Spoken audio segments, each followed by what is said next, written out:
सुर दुर्लभ सर ग्रंथन गावा, बड़े भाग्य मानुष कल पावा। सुर दुर्लभ सर ग्रंथन गावा, साधन धामो मोक्ष कर द्वारा, पाई न के पर लोक सवारा। साधन धाम मोक्ष कर द्वारा, पाई न जेहि पर लोक सवारा।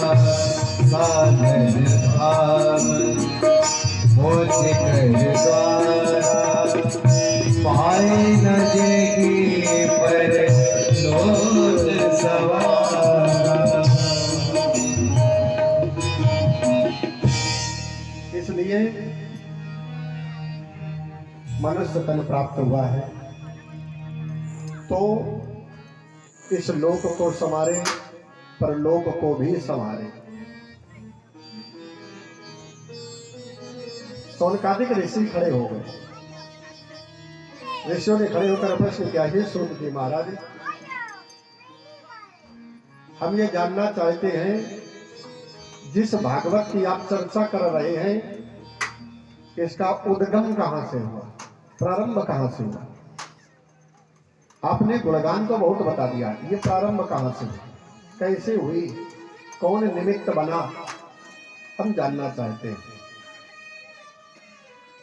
सूत जी कहते हैं, सुनो ऋषियों, द्वापरे समनो प्राप्ते तृतीये युग पर्यये, जाता पाराशरी योगे वासभ्याम कलया हरे।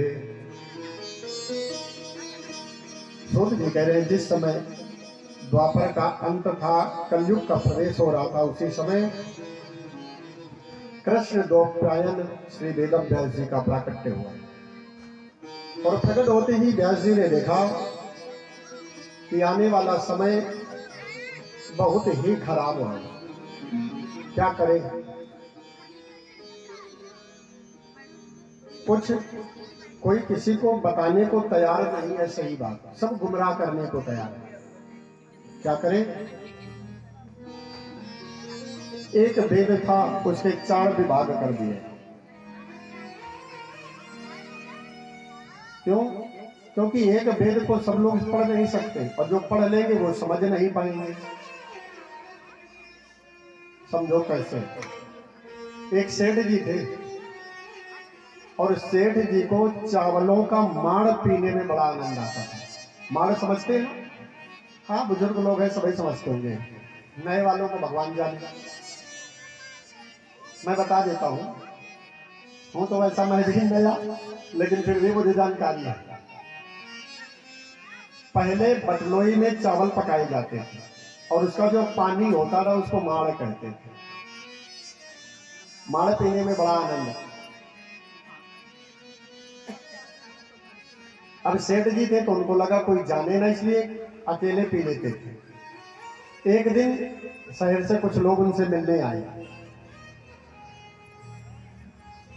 और सेठ जी मीटिंग कर रहे थे, चर्चा कर रहे थे, सबके साथ बैठे। उसी समय उनकी पत्नी ने माड़ निकाल करके कठौता में रख दिया,